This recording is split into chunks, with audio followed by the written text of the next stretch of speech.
যারা নিজের সন্তানকে হত্যা করেছে, নিজের সন্তানকে হত্যা করেছে। অনেক হিন্দু মুসলিম আছে এখানে দাঁড়িয়ে বসে সন্তান হত্যা করেছেন। শুনে নিন, বিবাহের আগে যারা সন্তান হত্যা করেছেন, বিবাহের আগে যারা সন্তান হত্যা করেছেন অবৈধ সম্পর্ক করে, তারা পৃথিবীতে দুটো নিকৃষ্ট কাজ করেছেন, পাপ কাজ। এক নাম্বার অবৈধভাবে আপনি সন্তান হত্যা করেছেন, দুই নাম্বার হলো আপনি ব্যভিচার করেছেন। বুঝতে পারছেন? আর বিবাহের পরে যারা সন্তান হত্যা করেছেন, কি হিন্দু কি মুসলিম, মনে রাখবেন আপনাদের ছাড় নেই। সৃষ্টিকর্তা বলছেন ওয়াইজাল মাউউদাতু সুইলাত বিআইয়ি যামবিন কুতিলাত, ওই সমস্ত মৃত সন্তানদেরকে আমি সৃষ্টিকর্তা পরকালে জীবিত করে জিজ্ঞাসা করব, কোন অন্যায়ের কারণে, কোন অন্যায়ের কারণে তোমাদের পিতামাতা তোমাদের হত্যা করেছিল। ওই মাসুম মাসুম বাচ্চারা বলবে, ওগো দয়াময়, আমরা হত্যা হতে চাইনি, বাপের পৃষ্ঠ হতে মায়ের পেটে থেকে আমরা যখন এলাম, আমাদের পিতামাতা খবর পেল আমার স্ত্রীর পেটে বাচ্চা এসে গেছে, দুজনে মিলে যুক্তি করলো এ বাচ্চাটা নেওয়া যাবে না। অতএব করলো কি, 499 টাকা দামের ট্যাবলেট খাইয়ে ইনজেকশনের মাধ্যমে, ওয়াশের মাধ্যমে আমাদের মেরে দিয়েছে। আজকের দিনে যদি নরকে দিতে হয়, আজকের দিনে যদি জাহান্নামায় বা নরকে দিতে হয়, ওই বাপ আর মাকে আগে জাহান্নামায় ঢোকাও, কারণ ওরাই আমাদেরকে হত্যা করেছে। এই জন্য অনুরোধ করে বলে যাচ্ছি, খবরদার যারা সন্তান হত্যা করেছেন, নিজের সন্তান স্ত্রীর পেটের বাচ্চা মেরেছেন, মনে রাখবেন আপনাকে নরক নরক নরক, জাহান্নাম জাহান্নাম জাহান্নাম, যতক্ষণ না আপনি ক্ষমা প্রার্থনা করে ফিরে আসেন ভালো দিকে। আপনারা কি জানেন সন্তান হত্যা করা মহাপাপ? কোরআনে বলা হয়েছে 3 নাম্বার হারাম। হারামের মধ্যে 3 নাম্বার হারাম হলো লা তাকতুলু আওলাদাকুম মিন খাশিয়াতি ইমলাক। সৃষ্টিকর্তা বলছেন তোমরা তোমাদের সন্তানদেরকে খাওয়াবার ভয়ে হত্যা করো না, খাওয়াবার ভয়ে হত্যা করো না, আমি তোমাদের খাওয়াই তাদেরও খাওয়াই, সুতরাং তাদেরকে হত্যা করে তুমি পৃথিবীতে মহা পাপ কাজ করো না। আজকের সন্তান হত্যা শুরু হয়ে গেছে। তবে এখন দুদিকে হত্যা হয়, মায়ের পেটে বাচ্চা থাকলে হত্যা করা হয়, আর মায়ের পেট থেকে বার হলে তারপরে হত্যা করা হয়। দুরকম হত্যা হয়, রাগ করবেন না, দুরকম হত্যা হয়। আর নারী নির্যাতন, নারীর প্রতি অত্যাচার, নারী মৃত্যু তো মানে অ্যাভেলেবেল হয়ে গেছে। শুনে নিন, আপনাদেরকে বলে যাচ্ছি হিন্দু মুসলিম, যে বাড়িতে কন্যা সন্তান বেশি, যে বাড়িতে কন্যা সন্তান বেশি, সেই বাড়িতে সৃষ্টিকর্তার করুণা বর্ষণ বেশি। জোরে বলুন সুবহানাল্লাহ। মুসা বলে একজন নবী ছিল, নাম শুনেছেন আপনারা? শুনেছেন? আগের যিনি বক্তব্য রাখছিলেন উনি মুসা নবী আইয়ুব নবীর কথা বলছিলেন, মনে পড়ছে কি? অনেকে শুনেছেন, শুনে নিন। মুসা নবী একদিন, হিন্দু মুসলিম শুনে নিন, মুসা বলে একজন নবী ছিলেন, তিনি সৃষ্টিকর্তাকে একদিন বলছেন, ওগো দয়াময়, ওগো দয়াময়, ওগো দয়াময়, এই পৃথিবীতে যখন তুমি খুশি হও তখন তুমি কি করো? সৃষ্টিকর্তা বললেন, তখন আমি করি কি, আকাশ থেকে পানি বর্ষণ করি। সৃষ্টিকর্তা খুশি হয় যখন, তখন আকাশ থেকে পানি বর্ষণ করে। তারপরে মুসা নবী বলেছিলেন, এর থেকে বেশি খুশি হলে কি করেন? তখন সৃষ্টিকর্তা বললেন, বাড়িতে আমি অতিথি পাঠিয়ে দিই, মেহমান পাঠিয়ে দিই, আত্মীয় বাড়ি চলে আসে। তারপরে মুসা নবী বললেন, ওগো দয়াময়, আপনি সব থেকে যখন বেশি খুশি হন তখন আপনি কি করেন? সৃষ্টিকর্তা বললেন, ওগো দুনিয়ার মানুষ শোনো, ওগো মুসা, আমি যখন পৃথিবীতে অত্যন্ত খুশি হয়ে যাই তখন আমি সেই বাড়িতে কন্যা সন্তান দান করি, কন্যা সন্তান দান করি। মনে রাখবেন, কন্যা সন্তান হলো সৃষ্টিকর্তার দেওয়া একটা নিয়ামত। আজ হিন্দু মুসলিমের বাড়িতে গিয়ে দেখবেন, যদি কোনো স্ত্রীর 2টো কন্যা হয়, তারপরে সেই স্ত্রীকে হুমকি দেওয়া হয়, এরপরে যদি তোর মেয়ে হয়েছে তোকে ডিভোর্স দিয়ে দেবো। কেন সরকার এগুলোকে দেখে না? কেন সরকার এগুলোকে দেখে না? কন্যা সন্তান পুত্র সন্তান দেওয়ার মালিক কি ওই মহিলাটা? চলুন মেডিকেল সায়েন্স কি বলছে দেখি। মেডিকেল সায়েন্স বলছে জেনেটিক্স বা বংশগতি বংশগতি বিদ্যার জনক হলো গেগর জোহন মেন্ডেল। তিনি দুটো সূত্র আবিষ্কার করেছিলেন, পৃথক বন্টনের সূত্র, স্বাধীন বন্টনের সূত্র। এক্স আর ওয়াই কে দিয়ে মটর গাছকে নিয়ে গবেষণা করেছিলেন, এক্স ওয়াই কে দিয়ে মটর গাছকে নিয়ে গবেষণা করেছিলেন। মনে রাখবেন, বিজ্ঞান বলছে কন্যা সন্তান হবার পিছনে মায়ের কোনো হাত নেই, এখানে বাপের অবদান থাকে। তাহলে আপনি কন্যা সন্তান হলে স্ত্রীকে দোষ দেন কেন? এই শাশুড়ি মা, তুমি তোমার বৌমাকে দোষ না দিয়ে ছেলেকে দোষ দাও। আর সৃষ্টিকর্তা কোরআনে বলছেন কি, লিল্লাহি মুলকুস সামাওয়াতি ওয়াল আরদি ইয়াখলুকু মা ইয়াশা ইয়াহাবু লিমান ইয়াশাউ ইনাসা ওয়া ইয়াহাবু লিমান ইয়াশাউ যুকুর আও ইযাউযুহুম যুকরানা ওয়া ইনাসা ওয়া ইয়াজআলু মান ইয়াশাউ আকিমা। এই আয়াতটি কোথায় আছে? বাক্যগুলি কোরআনের 25 নম্বর খণ্ডে 7 নম্বর পৃষ্ঠার 12 নম্বর লাইনে। সেখানে বলা হয়েছে, আমি আসমান পৃথিবী জমিনকে সৃষ্টি করেছি, আমি যা ইচ্ছা তাই সৃষ্টি করতে পারি। আমি যাকে খুশি তাকে শুধু কন্যা দান করি, যাকে খুশি তাকে শুধু পুত্র দান করি, যাকে খুশি তাকে পুত্র কন্যা উভয়ে দান করি। আবার যাকে খুশি তাকে পুত্র কন্যা থেকে বঞ্চিত করে ভাজা করে রাখি। তাহলে নারীর দোষ দেন কেন? এজন্য আপনাদেরকে বলে যাচ্ছি, কন্যা সন্তানের প্রতি ভালোবাসা দেখান, কন্যা সন্তানকে আপনি ভালোবাসুন। তা বলে এই বলছি না পুত্রকে আপনি ঘৃণা করুন, না না না। শুনে নিন, হযরত মুহাম্মদ সাল্লাল্লাহু আলাইহি সাল্লামের কাছে একজন ব্যক্তি এলেন। আসার পরে দাঁড়িয়ে আছেন ব্যক্তিটি, একটা ছেলে বাচ্চা ছেলে মেয়ে আসছে, একটা বাচ্চা ছেলে আর বাচ্চা মেয়ে আসছে ছুটে ছুটে লোকটার কাছে যখন এলো, লোকটি তখন করলেন কি, পুত্র সন্তানটাকে কোলে নিয়ে চুমো দিল। কন্যা সন্তানটা দাঁড়িয়ে আছে। মুহাম্মদ সাল্লাল্লাহু আলাইহি সাল্লাম বললেন, এই পুত্র সন্তানটি কার? তখন লোকটি বললেন, এই পুত্র সন্তানটি হলো আমার। আর এই কন্যা সন্তানটি কার? তো বলছে, ওটাও আমার। বললো, তোমার জন্ম দেওয়া মেয়ে? বলছে, হ্যাঁ। তখন মুহাম্মদ সাল্লাল্লাহু আলাইহি ওয়াসাল্লাম রেগে গেলেন। রেগে গিয়ে বলছে, তুমি একজন নিষ্ঠুর, তুমি একজন নিষ্ঠুর, তুমি একজন নিষ্ঠুর। পুত্র সন্তানকে কোলে নিয়ে চুমা দিলে, আর কন্যা সন্তানটাকে তুমি চুমা দিতে পারলে না। আমি মুহাম্মদ সাল্লাল্লাহু আলাইহি সাল্লাম হলাম 4 কন্যার মেয়ে। মুহাম্মদ সাল্লাল্লাহু আলাইহি সাল্লাম বলেছেন, কোন ব্যক্তির যদি 2 বা 2 এর অধিক কন্যা হয়, ওই 3 কন্যাকে যদি কোনো বাপ আর মা ভালো করে লালিত পালিত করে ভালো জায়গায় বিবাহ দিতে পারে, ওই পিতামাতা কিয়ামতের মাঠে মুহাম্মদ সাল্লাল্লাহু আলাইহি সাল্লাম বলছেন, আমি যে স্বর্গে থাকব, যে জান্নাতে থাকব, সেই স্বর্গে আমার খুবই নিকটবর্তী ওই কন্যাদের পিতামাতা থাকবে। জোরে বলুন। আচ্ছা, আমি এইরকম ওয়াজ করছি কেন বলুন তো? বলতে পারবেন? বলতে পারবেন না? আমি এইরকম ওয়াজ করছি কেন? আমি তো কোরআনে আয়াত পড়ে মানে করব, কোরআনে আয়াতই পড়ছি, কিন্তু আমার ভাষাটা হচ্ছে দেখবেন হিন্দু মুসলিম মিক্স ভাষা, তাই না? ওরে বাবা, বাজে 10টা, আমার অমুসলিম ভাইয়ের আমার বক্তব্য অনেক শোনে, তাই তাদেরকে যদি বলি কোরআনের পারা নাম্বার, পৃষ্ঠা নাম্বার, লাইন নাম্বার, তারা অত বুঝবে না। কোরআনের পারা না বলে খণ্ড বলছি, কিছু বুঝে আসছে? এই জন্য মনে রাখবেন, কথাগুলি একটু মূল্যায়ন করুন। এরপরে আসছি, সৃষ্টিকর্তা বলছেন 1 নাম্বার হারাম হলো কি? সৃষ্টিকর্তার সঙ্গে কাউকে শরীক করা, তুলনা করা।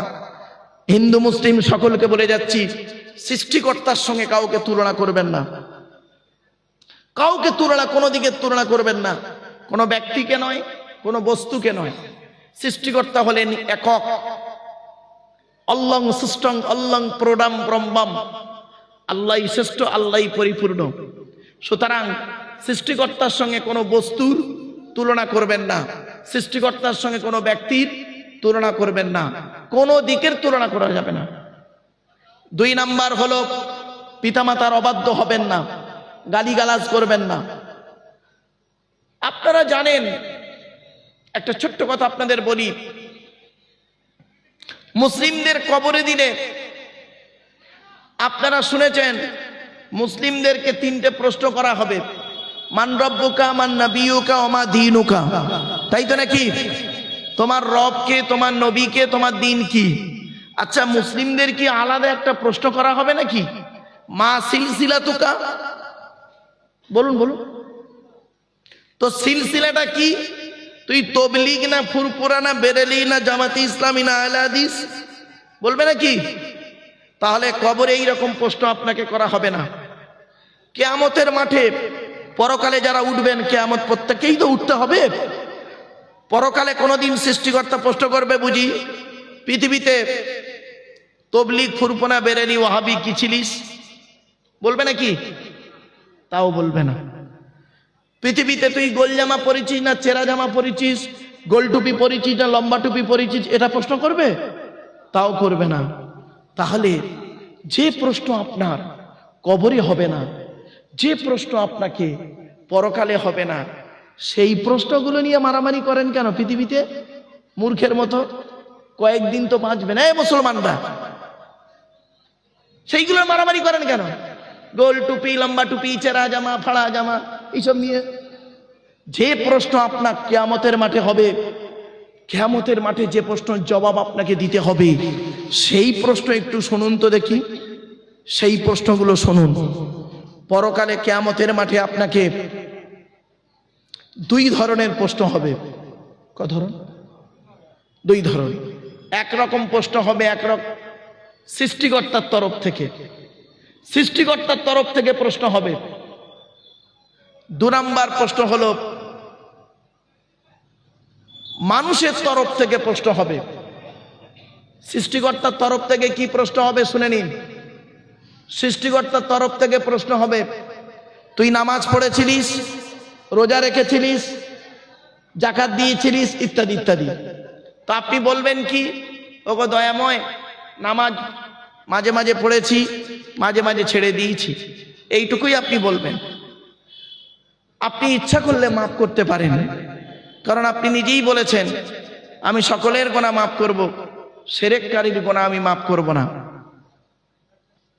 দু নাম্বার হলো কি, বান্দার তরফ থেকে প্রশ্ন হবে। এই প্রশ্নতে প্রত্যেকেই কম বেশি ধরা পড়বেন। কি প্রশ্ন? সৃষ্টিকর্তা বলবে, তুমি পৃথিবীতে স্বামী হিসাবে কতটা পারফেক্ট ছিলে, স্বামী হিসাবে কতটা পারফেক্ট? বিয়ে করলেই স্বামী হয়ে গেল নাকি আপনাদের ধারণা? মনে রাখবেন, আমি আমার জ্ঞানে গবেষণা করে যতটুকু পেয়েছি, ইসলাম ধর্মে মেয়ের বিবাহ দিতে গেলে মেয়ের বাপে একটা টাকাও খরচা হবে না। সুবহানাল্লাহ বলেন। আবার বলছি, ভুল বুঝবেন না যেন, অন ক্যামেরার সামনে বলছি, ইসলাম ধর্মে মেয়ের বিবাহ দিতে গেলে মেয়ের বাপের একটা টাকাও খরচা হবে না। উল্টে বরং ছেলের বাপের টাকা খরচা হবে। কি? মোহরানা বানতে হবে, ঠিক না বেঠিক? মাহার বাঁধতে হবে ছেলেকে। তুমি একটা মেয়েকে সংসার করবে, তাকে টাকা দিয়ে তোমাকে সংসার করতে হবে। কোথায় লেখা আছে বিয়ে বাড়িতে 500 জন বরযাত্রী? মেয়ের বাপকে একদম ভিখারি বানানো ইসলাম ধর্মে আছে বুঝি? কোথায় লেখা আছে খাট গদি ড্রেসিং টেবিল আলমারি? কোথায় লেখা আছে 5 লাখ টাকা ইয়াম্মা গাড়ি 5 ভরি সোনা? এই কোরআনে বলা আছে ওগুলো অবৈধ। আর বিয়ের পণ বলেন তো নাকি আপনারা? হ্যাঁ, কি হিন্দু কি মুসলিম? যে ছেলেটা মাধ্যমিক পাশ করলো, নিরুপমার করুণ গল্পটা গল্পগুচ্ছ কাহিনী রবীন্দ্রনাথের লেখা, দেনা পাওনা গল্প পড়ার পরে সে ছেলে যদি বলে মাধ্যমিকে স্টার পেয়েছি, আমার সার্টিফিকেটের দাম হলো 50,000 টাকা, ইয়াম্মা গাড়ি 5 ভরি সোনা, তবে একটা গরিবের মেয়েকে বিবাহ করব, আমি আব্দুল্লাহ খিল মারুফ বলে যাচ্ছি, মাধ্যমিকে স্টার পাওয়া ছেলেটার থেকে যে ছেলেটা 4 পাস করে বাড়িতে বসে থাকে, 4 পাস করা ছেলেটা মাধ্যমিকে স্টার পাওয়া ছেলের থেকে ভালো।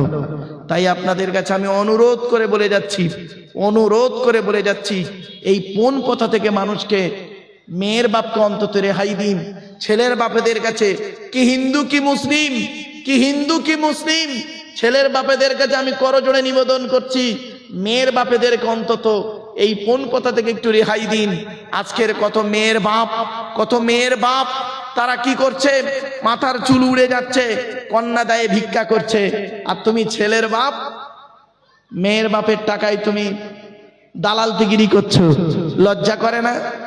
লজ্জা করে না? পণ পণ নিয়ে বিয়ে করেছো। এই কোরআনে বলা আছে সাম্মাউনা লিল কাযিবি আকালুনা লিস সুহুত। সুতের তাফসীরে বলা হয়েছে বিয়ের পণ্যমা তেমন হারাম, ব্যভিচার করা যেমন হারাম। তাই আপনাদেরকে আমি অনুরোধ করে বলে যাচ্ছি, কথাগুলো একটু মাথায় রাখুন, গুরুত্ব দিয়ে শোনার চেষ্টা করুন। এবারে আসছি, 1 নম্বর প্রশ্ন হলো কিয়ামতের মাঠে স্বামী হিসাবে কতটা ভালো। নবীজি মুহাম্মদ সাল্লাল্লাহু আলাইহি ওয়াসাল্লাম বলেছেন, তোমরা তোমাদের স্ত্রীদের সঙ্গে ভালো আচরণ করো। তুমি যেমন খাবে স্ত্রীকে তেমন খাওয়াবে, তোমরা যেমন পরবে স্ত্রীদের তেমন পরাবে। শুধু তাই নয়, তোমরা স্ত্রীদের সঙ্গে সুআচরণ করতে থাকো।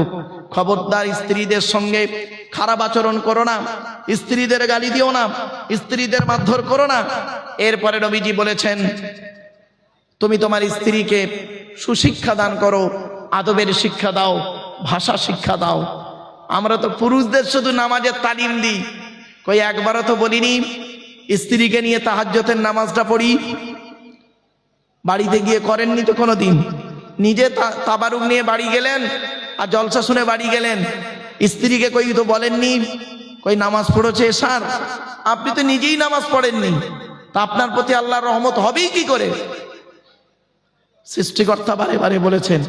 তাই আপনাদের কাছে আমি করজোড়ে বলে যাচ্ছি, কথাগুলি গুরুত্ব দিয়ে শুনুন। 1 নাম্বার হলো স্বামী হিসাবে তুমি কতটা পারফেক্ট পৃথিবীতে ছিলে। 2 নাম্বার হলো পিতা হিসাবে কতটা পারফেক্ট। পিতা হিসাবে কতটা পারফেক্ট। আপনি যে বাপ হয়েছেন, বাপের দায়িত্ব পালন করেছেন, বাপের দায়িত্ব পালন করুন। পিতা হিসেবে কতটা পারফেক্ট। আপনি তো পিতা হিসাবে পারফেক্ট হতে পারেননি। আল্লাহর নবী বলেছেন, প্রত্যেক পিতামাতার দায়িত্ব হলো ছেলে এবং মেয়ের উপরে 3টি। কটি? প্রত্যেক পিতামাতার দায়িত্ব হলো ছেলে এবং মেয়ের উপরে 3টি।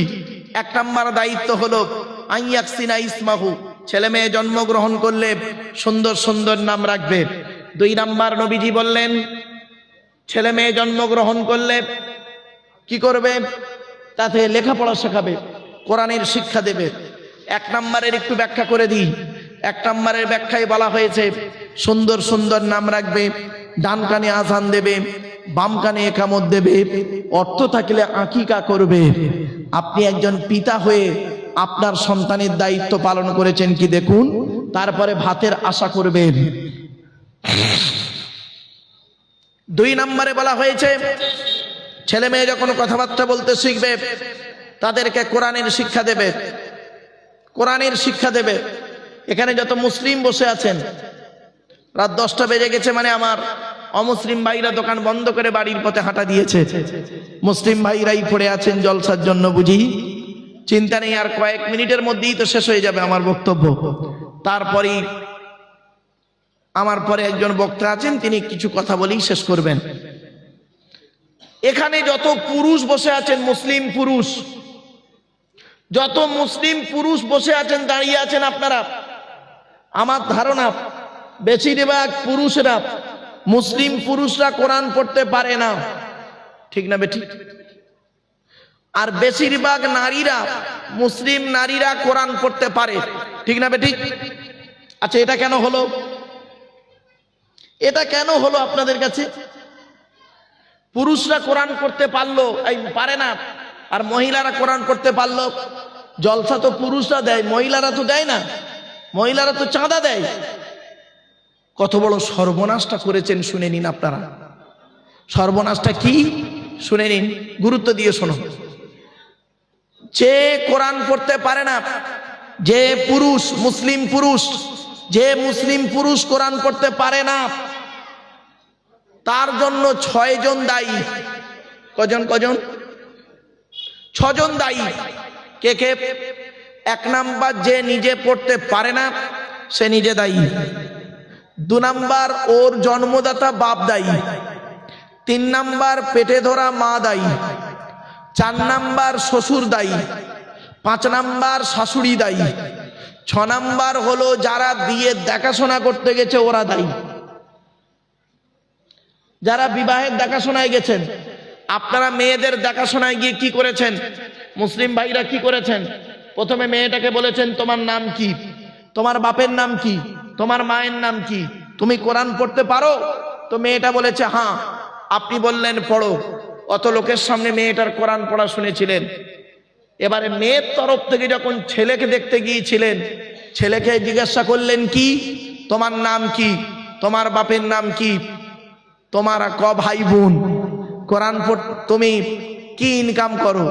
একবারও বলেছেন এই ছেলে এই কোরআন পড়তে পারো, অজুর ফরজ জানো, গোসলের ফরজ জানো, তায়াম্মুমের ফরজ জানো?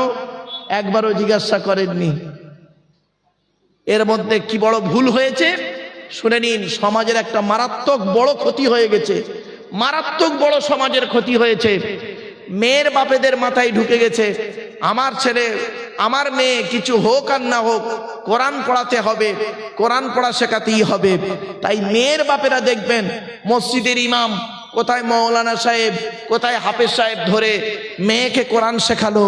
আর ছেলের বাপেদের মাথায় ঢুকে গেছে আমার ছেলে কোরআন পড়ুক আর না পড়ুক, আমার ছেলে টাকা থাকলেই হবে, এই খোলাপতা বাজারে 4টে দোকান থাকলেই আমার ছেলে যথেষ্ট, আমার ছেলের কোরআন পড়া লাগবে না। ফলে কি দাঁড়ালো? 50 বছর পরে বুড়ো লোকটা কোরআন পড়তে পারে না, আর মেয়েটা বুড়িটা কোরআন পড়তে পারে। এই তো দাঁড়ালো। যেখানে নবীজি বলেছেন খায়রুকুম মান তাআল্লামাল কুরআনা ওয়া আল্লামাহু, তোমাদের মধ্যে উত্তম ব্যক্তি হলো ওই লোকটা যে নিজে কোরআন শেখে, অপরকে কোরআন শিক্ষা দেয়। তাই আমি আপনাদের খোলাপতার মানুষদের কাছে বলে যাচ্ছি, করো জোরে বাবা, মসজিদের ইমাম সাহেবের কাছে বসে অন্তত কোরআন পড়াটা একটু দয়া করে শিখে নেবেন, কোরআন পড়াটা একটু শিখে নেবেন। মসজিদের ইমাম সাহেবের কাছে বসে, এলাকার অনেক আলেম উলামা আছে তাদের কাছে বসে অন্তত কোরআন পড়াটা শিখে নেবেন। এই অনুরোধটুকু আমি আপনাদের কাছে করলাম, মাথায় রাখুন, এ দায়িত্ব কিন্তু আপনাদের।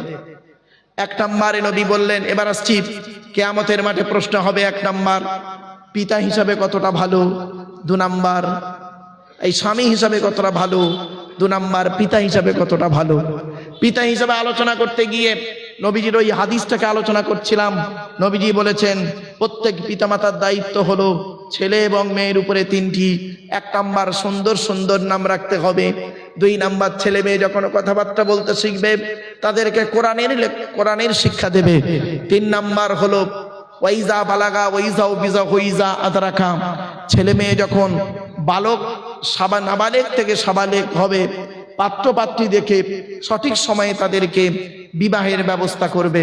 যদি সঠিক সময়ে তাদের বিবাহের ব্যবস্থা না করো, মনে রাখবেন সঠিক সময় যদি ছেলে মেয়েকে বিবাহ না দেন, ওই ছেলে মেয়ে যদি পরকীয়ায় লিপ্ত হয়, ওই ছেলে মেয়ে যদি জেনায় লিপ্ত হয়, ও চাচা দাড়িওয়ালা মুসল্লি নামাজি, তুমি এখানে মসজিদে নামাজ পড়ছো, তোমার মেয়েটা কি করছে? দেহ ব্যবসা করছে। তুমি এখানে মসজিদে নামাজ পড়ছো, তোমার ছেলেটা ব্যভিচারে লিপ্ত হচ্ছে, তাকে বিয়ে দাওনি বলে মনে রেখো সমস্ত পাপ, ছেলে মেয়ের পাপ তোমার ঘাড়ে পড়বে। তোমার কোনো টেনশন নিতে হবে না। দাঁড়াও, চোখ দুটো বন্ধ হোক। সঠিক সময়ে যদি ছেলে মেয়েকে বিবাহ না দেন। এবারে আসছি, তাহলে 1 নম্বর স্বামী হিসাবে কতটা ভালো, 2 নম্বর পিতা হিসাবে কতটা ভালো, 3 নম্বর হলো কি ছেলে হিসাবে কতটা ভালো। আপনি আপনার পিতামাতার কতটা সেবা যত্ন করেছেন, এই সম্পর্কে আপনাকে কিয়ামতের মাঠে জিজ্ঞাসা করা হবে। আপনি আপনার পিতামাতার হকটা আদায় করেছেন কিনা। আপনার পিতামাতা আপনার হক আদায় করেনি, ঠিক আছে, তার জবাব তিনি দেবেন। আপনি আপনার পিতামাতার সেবা করেছেন কিনা আপনাকে জবাব দিতে হবে। মনে রাখবেন এই কোরআনে লেখা আছে, আমার বাবার কথা নয়, এই কোরআনে লেখা আছে সর্বপ্রথম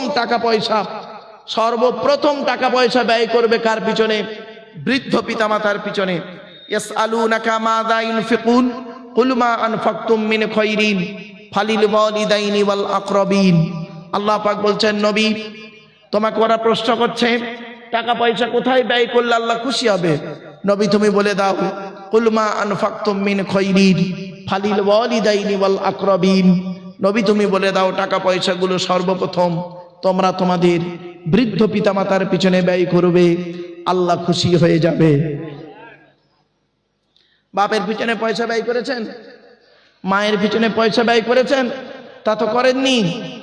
বাম্মার পিছনে পয়সা ব্যয় করুন, কাজ হবে, কাজ হবে। বাম্মার পিছনে পয়সা ব্যয় করুন, বাম্মাকে কোনোদিন কাঁদাবেন না, বৃদ্ধ পিতামাতাকে কাঁদাবেন না। মাসের মাইনেটা পেয়ে না বুড়ো বাম্মার হাতে তুলে দেবেন, দেখবেন কোনোদিন আপনাকে কষ্ট দেবে না। শুধু তাই নয়, গাছের প্রথম ফলটা না বৃদ্ধ পিতাকে খেতে দেবেন, বৃদ্ধা মাকে খেতে দেবেন। পুকুরের বড় মাছের মাথাটা জন্মদাতা বাম্মাকে প্রথম খাওয়াবেন, দেখবেন কলজে ফেটে দোয়া চাইবে, এতে লাভ হবে আপনার। অনুরোধ করে আপনাদের বলে যাচ্ছি কথাগুলি। এরপরে আসছি কিয়ামতের মাঠে আপনাকে প্রশ্ন করা হবে, আপনি ভাই হিসাবে কতটা ভালো। ভাই হিসাবে, ভাই মারা, বাপ মারা গেছে, বড় ভাই তুমি বেঁচে আছো, ছোট ছোট ভাইদের সম্পত্তি নিজের নামে রেকর্ড করে বসে আছো, তুমি আবার হাজি সাহেব, তোমাকে হাজি বলতেই ঘৃণা লাগে। আল্লাহর কোরআন বলছে, ইন্নাল্লাযীনা ইয়াকুলুনা আমওয়ালাল ইয়াতামা যুলমান ইন্নামা ইয়াকুলুনা ফি বুতুনিহিম নারা ওয়া সায়াসলাউনা সাঈরা। কোরআনে আল্লাহ পাক বলেছেন, নিশ্চয়ই যারা এতিমের মাল ভক্ষণ করে, গরিবের মাল যারা ভক্ষণ করে, তারা তাদের পেটে নরকের আগুনগুলো ঢোকাতে শুরু করে। আমি আল্লাহ তাদের জন্য সাইরি নামক জাহান্নাম নির্ধারিত করে রেখে দিয়েছি। মনে রাখবেন, এতিমের মাল কোনোদিন খাবেন না। অনেকে আছে দেখবেন এতিমের মাল খেয়ে নেয়, বাপ মরে গেছে, ভাই মরে গেছে, কেউ নেই, এতিমের মাল ভক্ষণ করে নেয়। মনে রাখবেন, এতিমের নামে চাঁদা তুলে, এতিমের নামে চাঁদা তুলে, মাদ্রাসা মসজিদের নামে চাঁদা তুলে অনেকে নিজে পেটে খেয়ে নেয়। রাগ করবেন না, অনেকে এতিমের নামে চাঁদা তুলে, মাদ্রাসা মসজিদের নামে চাঁদা তুলে গাড়ি বাড়ি বিল্ডিং করে নেয়। মনে রাখবেন, কবরে শুতে হবে, কবর কাউকে ছাড়বে না। এতিমের সম্পদ যদি আপনি খেয়েছেন, মেরেছেন, আপনাকে জবাব দিতে হবে। এখানে আমরা অনেকেই বসে আছি, এতিমের মাল বিভিন্ন অ্যাঙ্গেল থেকে খেয়ে নিয়েছি। তাই আপনাদেরকে আমি অনুরোধ করে বলে যাচ্ছি, বাবা এগুলোকে একটু পরিবর্তন করুন। এরপরে আসছি, কিয়ামতের মাঠে আপনাকে ধরা হবে, আপনি দুলাভাই হিসাবে কতটা পারফেক্ট। দুলাভাই বলেন তো না বোনাই বলেন আপনারা? আরে ভাই বলুন না, দুলাভাই, দুলাভাই নাকি? বাহ, শুনে নিন, এই দুলাভাই যারা হয়েছেন, তুমি জানো তোমার শালীর থেকে তোমাকে পর্দা করতে হবে। অনেক দুলাভাই আছে দেখবেন শালীকে নিয়েই আনন্দ করছে, শালীকে নিয়েই বেড়াতে বেরিয়ে গেল, আর বউটা করলো কে? এই মেয়ে ছেলে, তোমার লজ্জা করে না? তুমি তোমার স্বামীটাকে একদম মনে করলে, বোনটাকে মনে করেছো নিজের মায়ের পেটের বোন মনে করবে? মনে রেখো, তুমি যখন 9 মাসের গর্ভবতী হবে, ওই শালীটাই তখন, না জানি আল্লাহ 1 মাসের গর্ভবতী না হয়ে যায়। কথাটা শুনতে খারাপ লাগলো না? শুনতে খারাপ লাগলো, বাস্তব কথাটাই বললাম। খবরদার নয়, তুলা ভাইদেরকে কিয়ামতের মাঠে জিজ্ঞাসা করা হবে তুমি কতটা পারফেক্ট ছিলে। তারপরে ধরা হবে কাকে? শুনে নিন, পুরুষদের হচ্ছে এখন। তারপরে ধরা হবে দেবর। দেবর কি বলেন আপনারা? দেবর গো বাবা, দেবর কি বলেন আপনারা? বোঝেন? হ্যাঁ, স্বামীর পরেরটাকে, স্বামীর পরেরটাকে দেবর বলে, স্বামীর উপরেরটাকে কি বলে? ভাসুর। নবীজি বলেছেন, একদিন নবীজির কাছে মেয়ে ছেলেরা এসেছেন, মহিলারা এসে বলছেন, হে নবী, পৃথিবীতে আমরা কাকে বেশি ভয় করব বলুন? নবীজি বললেন, পৃথিবীতে যতদিন বাঁচবে একজন লোক থেকে দূরে সরে থাকবে। বললো, ওটা কে? বললো, ওটা হলো তোমাদের দেবর, ওটা হলো দেবর। দেবর কেন? বলছে মৃত্যুর মতো ভয় করবে দেবরকে। অনেক দেবর আছে দেখবেন, আমার দাদার শালি, যা ইচ্ছা তাই করতে পারি, ফিরি ফিরি। রাগ করো না, অতি বাস্তব কথাটাই বললাম। খবরদার, দেবরদের থেকে সাবধান, মৃত্যুর মতো ভয় করো, নবীজি বললেন। এরপরে ধরা হবে কাকে শুনে নিন, এরপরে ধরা হবে কাকে? দাদুকে। দাদু, দাদু বলেন তো নাকি? বাপের বাপকে কি বলেন? বাপের বাপ, দাদুকে ধরা হবে। এই দাদু যারা হয়েছেন, নাতির দায়িত্ব পালন করেনি। অনেক দাদু আছে দেখবেন, কি হিন্দু কি মুসলিম, নাতিদের সঙ্গে মানে ছেলের ঘরের ছেলের সঙ্গে খারাপ আচরণ করে। দাদু তো বাজে বাজে ভাষাই আর কি মারছে। নবীজি বলেছেন খবরদার এ কাজ করবে না। তোমার ছেলের ঘরের ছেলেকে তুমি কি করবে? তাকে ভালোবাসো, তার সঙ্গে খেলা করো, তাকে আদর দাও, তাকে সুন্দর ভাষা শেখাও, তাকে নিয়ে বাইরে বেরো, তোমাকে তোমার আদর্শে আদর্শিত করো তাকে। অনেক দাদু আছে দেখবেন কত অভদ্র, নিকৃষ্ট, জঘন্য, নোংরা, নাতির সঙ্গে কথা বলে বাজে ভাষায়, গালি দিয়ে ভাষা শেখায় তাদেরকে। ছি, লজ্জা করা উচিত। অনেক দাদু আছে দেখবেন, অনেক বাপ আছে, বাপের 4টে ছেলে, বড় ছেলেরা পয়সা দেয় বলে বড় ছেলের ছেলেকে কোলে করে নেয়, খাবার দেয়, আর নাতিদের দেখে না।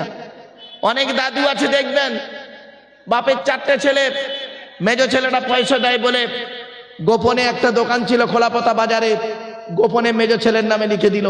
আর ছেলেগুলোকে জন্ম দিয়েছিল, বানে ভেসে এসেছিল। মনে রেখো, 1 ঘন্টা ন্যায় বিচার করা, 1 ঘন্টা ন্যায় বিচার করা 60 বছর আরাধনা উপাসনার সমতুল্য। জোরে বলুন, 1 ঘন্টা ন্যায় বিচার করা। 1 ঘন্টা ন্যায় বিচার করতে শিখুন। আমি আপনাদেরকে অনুরোধ করে বলে যাচ্ছি। এবারে লাস্ট হলো কি, নানাদের ধরবে। নানা, নানা, নানা কাকে বলে ভাই? মেয়ের বাপকে নাকি? মায়ের বাপকে নানা বলি আমরা। নানাদের ধরবে। তুমি নানা, তুমি তোমার ছেলের ঘরের ছেলেকে দেখো না, মেয়ের ঘরের ছেলেকে বেশি ভালোবাসো। আরে একজন মূর্খ লোক, তাকে আমি বলেছি বাবা, তার ছেলে আমাকে, আমি স্টেজে ওঠার আগে তার ছেলে এসে আমাকে বলছে, হুজুর আপনি একটু ওয়াজটা করবেন তো। বললাম কি ওয়াজ বাবা? বলছে একটু দাদুর ওয়াজ করবেন। আমার বাপ আমার ছেলেদের দেখে না, আমার ছেলেকে খাবার কিনে দেয় না, মিষ্টি কিনে দেয় না, লজেন পর্যন্ত কিনে দেয় না, কিন্তু আমার সমস্ত টাকা পয়সা আমি আমার বাপের হাতে তুলে দিই। তারপর কি করে? বলছে আমার বোন আছে, আমার বোনের একটা মেয়ে আছে আর ছেলে আছে, তাদেরকে না খালি আনন্দ ফুর্তি করে, তাদেরকে নিয়ে চলাফেরা করে, তাদেরকে নিয়ে খাবার কিনে দেয়, তাদের পিছনে পয়সা ব্যয় করে। এটা কি ইসলামে আছে? ভালো। ছেলেটা চলে যাওয়ার কিছুক্ষণ পরে আমি চা খাচ্ছি, ছেলেটার বাপ এসছে। ছেলেটার বাপ এসছে, এসে আমাকে বলছে, হুজুর আপনি একটু পিতামাতার সেবা যত্ন নিয়ে একটু ওয়াজ করবেন তো। কিছু বুঝতে পারছেন আমার ভাষা? ছেলেটা বলে গেল ওই কথা, আর ছেলেটা বাপ এসে বলছে, এখনকার ছেলেরা বাম্মার দেখে না, একটু ওয়াজ করবেন হুজুর, বাম্মার ওয়াজটা করবেন। তখন আমি বললাম, কি বলবো বাবা, আমি তো আর জানি না ওর ছেলে ওটা, ওর ছেলে ওটা তো আমি আর জানি না। তখন আমি বলছি, এইমাত্র একজন ছেলে এলো, এসে বলল এই এই ব্যাপার, তার ছেলেকে তার বাপ দেখে না, আর তার বোনের ছেলেকে মানে মেয়ের ঘরের ছেলেকে বাপ ভালো দেখে। তখন বলছে, ও তো ছেলেটা জানেই না আমার নবীর আল্লাহ কন্যা সন্তান দিয়েছিলেন। বলছে আমাকে, আমার ওয়াজ শোনাচ্ছে, আমার নবীর কন্যা সন্তান 4টে ছিল, মা ফাতেমার বাচ্চা হাসান আর হুসাইনকে আমার রাসূল খুব ভালোবাসতেন, তাই আমি আমার মেয়ের ঘরের মেয়েকে, ছেলে মেয়েকে ভালোবাসি। তখন আমি বুঝলাম এ তো মারাত্মক মূর্খ লোক, মারাত্মক মূর্খ লোক। অনেকের ধারণা আছে গো বাবা, এখানে অনেকের ধারণা হয় যে নবীজি ফাতেমার বাচ্চাকে ভালোবাসতেন, তাই আমার মেয়ের ঘরের ছেলেকে বেশি ভালোবাসবো, ছেলের ঘরের ছেলেকে দেখবো না। ওরে বোকা, তুই মরে গেলে জানাজা পড়ানোর দায়িত্ব হলো ওই ছেলেটার, ছেলেই জানাজা পড়াবার দায়িত্ব হোক, তুমি তো জানো না। তখন আমি বললাম, ওরে বোকা। তখন লোকটাকে বললাম, বাবা আল্লাহর নবীর যদি কোনো পুত্র সন্তান থাকতো আর তার যদি কোনো ছেলে থাকতো, নবীজি হাসান হোসাইনের মতো তাকেও ভালোবাসতো। ঠিক না বেঠিক? আল্লাহ দেয়নি। তিনটে পুত্র সন্তান হয়েছিল নবীজির। বাল্যকালে আল্লাহ দেখে নিয়েছে। বড় ছেলেটার নাম হলো কাসেম, তারপরে হলো তাহের বা তৈয়েব, ছোট ছেলেটার নাম হলো ইব্রাহিম। নবীর তিনটে পুত্র সন্তান বাল্যকালে আল্লাহ দেখে নিয়েছে। আর চারটে কন্যা সন্তান কে কে? জয়নাব, উম্মে কুলসুম, রুকাইয়া, ছোট মেয়েটার নাম ফতেমা। ফতেমার দুটো ছেলে ছিল হাসান আর হোসাইন। তাই নবীজি হাসান হোসাইনকে ভালোবেসেছেন বেশি, এটা স্বাভাবিক। যদি নবীজির ছেলের ঘরের ছেলে থাকতো, নবী তাকেও ভালোবাসতো। জ্বলন্ত প্রমাণ আপনাদের দিচ্ছি, শুনে নিন। ইব্রাহিম নবীর ছেলে, ইব্রাহিম নবীর কটা ছেলে জানেন? শুনে নিন। ইব্রাহিম নবীর দুটো স্ত্রী, বড় স্ত্রীর নাম সারা, ছোট স্ত্রীর নাম হাজেরা। হাজেরার ছেলে হলো ইসমাইল, আর সারার ছেলে হলো ইসহাক নবী, আর ইসহাক নবীর ছেলে হলো ইয়াকুব নবী। ইয়াকুব নবীর ছেলে হলো ইউসুফ নবী। দেখেছেন? কে বলেছে? এই জন্য বাবু বাড়িতে গিয়ে ভাববেন, ছেলের ঘরের ছেলেকে যতটাই ভালোবাসবেন, মেয়ের ঘরের ছেলেকে ততটাই ভালোবাসবেন।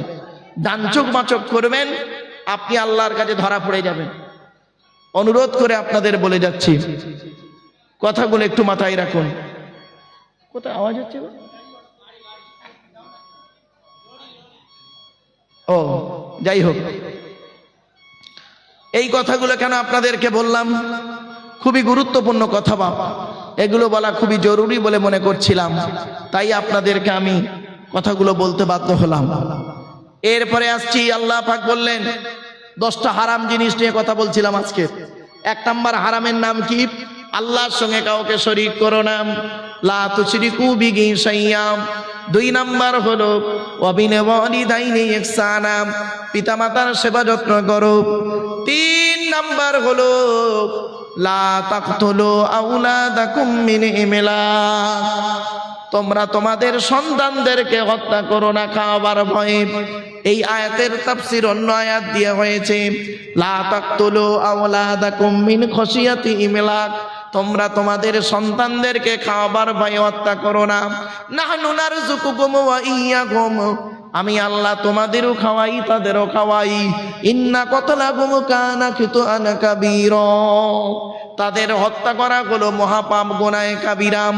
4 নাম্বার হারাম কাজটা কি শুনে নিন, আল্লাহর কোরআন জানিয়ে দিল 4 নাম্বার হারামটা কি। লা তাকরাবুল ফাওয়াহিশা মা যাহারা মিনহা ওয়া মা বাতন। আল্লাহ পাক বললেন 4 নাম্বার হারাম জিনিসটা হলো কি জানেন? প্রকাশ্য অপ্রকাশ্য পাপ কাজের ধারে বাড়ে যেও না। প্রকাশ্য অপ্রকাশ্য। আচ্ছা, প্রকাশ্য অপ্রকাশ্যটা কি একটু খুলে বলি। আচ্ছা বাবা, আমরা এমন মানুষ, আমরা মদখোরকে কি করি জানেন? মদখোরকে মসজিদ থেকে বের করে দিই, মদখোরকে মসজিদ থেকে মেরে বের করে দিই, আর সুদখোরকে মসজিদের সভাপতি বানিয়ে দিই। ঠিক না বেটি? মদখোরকে মসজিদ থেকে বের করে দিই আর সুদখোরকে মসজিদের সভাপতি বানিয়ে দিই। এজন্য আপনাদের বলি, জলসা দিতে গেলে 3টে জিনিস ঠিক রাখবেন। 1 নাম্বার হলো কি জানেন? বক্তা। বক্তাটা ঠিক রাখবেন। বক্তার 2টো জিনিস দেখবেন, বক্তাটা সত্যিকারের আলেম কিনা দেখবেন। 2 নাম্বার বক্তাটার আমল আছে কিনা দেখবেন। বক্তারা 5 ওয়াক্ত নামাজ পড়ে কিনা, রমজান মাসে রোজা রাখে কিনা, বক্তাটার চরিত্র ঠিক আছে কিনা, 2 ঠোঁটের মাঝখানে 2 রানের বীজখানে এই 2টো জিনিস ঠিক আছে কিনা একটু খবর নেবেন গো বাবা। আপনাদের এই মাটিয়া থানায় প্যান্ডেলওয়ালা কি একটাই ছিল? অনেক ছিল, তার মধ্যে থেকে একটাকে নির্বাচন করেছেন। আপনাদের মাটিয়া থানা মাইকওয়ালা কি একটাই ছিল? তার মধ্যে থেকে একটাকে নির্বাচন করেছেন। আপনি একটা মাইক নির্বাচন করতে পারলেন, একটা প্যান্ডেল নির্বাচন করতে পারলেন, একটা বক্তা নির্বাচন করতে পারলেন না? করবেন, অনুরোধ করে বলে যাচ্ছি। 2 নাম্বার হলো কমিটি। জলসা কমিটি হতে গেলে 3টে গুণ লাগবে। কটা? এক নাম্বার সৎ হতে হবে জলসা কমিটি হতে গেলে। সৎ কাকে বলে? নবীজির কাছে একদিন সাহাবীরা জিজ্ঞাসা করলেন, ইয়া রাসূলুল্লাহ, আপনি কিছু উপদেশ দান করুন। আল্লাহর নবী বললেন, তোমরা আমাকে দুটো জিনিসের গ্যারান্টি দাও, আমি মুহাম্মদ সাল্লাল্লাহু আলাইহি ওয়াসাল্লাম তোমাদের জান্নাতের গ্যারান্টি দিয়ে দেব। এক নাম্বার নবীজি বললেন, দুই ঠোঁটের মাঝখানে এই জিভের গ্যারান্টি দাও, হারাম খাবার খাওয়া থেকে জিভটাকে ঠিক করো, বাজে ভাষা বলা থেকে জিভটাকে ঠিক করো, পরনিন্দা পরচর্চা করা থেকে জিভটাকে ঠিক করো। দুই নাম্বার হলো দুই রানের বীজখানে লজ্জাস্থানকে হেফাজত করো। নবীজি বললেন, দুই ঠোঁটের মাঝখানে দুই রানের বীজখানে এই দুটো জিনিসের গ্যারান্টি যদি তোমরা আমাকে দাও, আমি মুহাম্মদ সাল্লাল্লাহু আলাইহি ওয়াসাল্লাম তোমাদের জান্নাতের গ্যারান্টি দিয়ে দেব। যান বাড়ি চলে যান, গিয়ে দেখবেন হয় চাচার নিচে খারাপ, নয় চাচার উপরে খারাপ। বাস্তব কথা বললাম। তাই এক নাম্বার বাবা জলসা কমিটি হতে গেলে এক নাম্বার হলো সৎ হতে হবে, দুই নাম্বার হলো জলসা কমিটি হতে গেলে হালাল খাবার খেতে হবে, তিন নাম্বার হলো বাবা জলসা কমিটি হতে গেলে 5 ওয়াক্ত নামাজি হতে হবে। ও বাবা, জলসা কমিটি তো দূরের কথা, 5 ওয়াক্ত নামাজ তো দূরের কথা, জুম্মার নামাজি অনেকে পড়ে না। এবার আসছি, শ্রোতা হতে গেলে 3টে গুণ লাগবে আপনাদের। এক নাম্বার কি জানেন? শরীর পাক হতে হবে। তো এখানে যারা বসে আছেন বাবা, শরীরটা আপনাদের পাক আছে, হয়তো অনেকের ওযু এখন নাও থাকতে পারে। 2 নাম্বার হলো কাপড় পাক। আপনারা যে যেমন কাপড় পরে আছেন, আপনাদের প্রত্যেকের কাপড়টা পাক আছে, এটা আমার বিশ্বাস। 3 নাম্বার হলো কি জানেন? জায়গা পাক। বাবা, এই প্লাস্টিকটা কোথাকার প্লাস্টিক? প্যান্ডেল ওলাদের নাকি? হ্যাঁ হ্যাঁ, আই হয়েছে। এই প্লাস্টিকটা প্যান্ডেল ওলারা জীবনে কোনো দিন 3 বার করে ধৌত করে না, আজকের এখানে বিছিয়ে দিয়েছে। খাওয়া দাওয়ার পরে দেখবেন আপনারা চলে যাবেন, গোটা কত কুকুরও চলাফেরা করবে, আপনারা অনেকে জুতো পায়েদের উপরে চলাফেরা করবেন। প্যান্ডেলওয়ালা আবার এটাকে গুড়িয়ে নিয়ে পাশের গ্রামে জলসায় বিছিয়ে দেবে কালকে। একজন সত্যিকারের নামাজি মুসল্লি লোক, যার শরীর পাক কাপড় পাক, এই জায়গাটায় বসার কারণে, ওই প্লাস্টিকটায় বসার কারণে তারা কাপড়টা নাপাক হয়ে যাবার সম্ভাবনা খুবই বেশি। ঠিক না বেটি? এই জন্য উচিত কি ছিল, এই প্যান্ডেলওয়ালাদের প্লাস্টিকের উপরে মসজিদের মুসাল্লাগুলো এনে যদি সুন্দর করে বিছিয়ে দিতেন, অত্যন্ত ভালো লাগতো বাবা। কথাগুলো শুনতে হয়তো খারাপ লাগলো। আর সব থেকে উত্তম জায়গা হলো জলসার, কোথায় জানেন? মসজিদ হলো সব থেকে উত্তম জায়গা জলসা করার।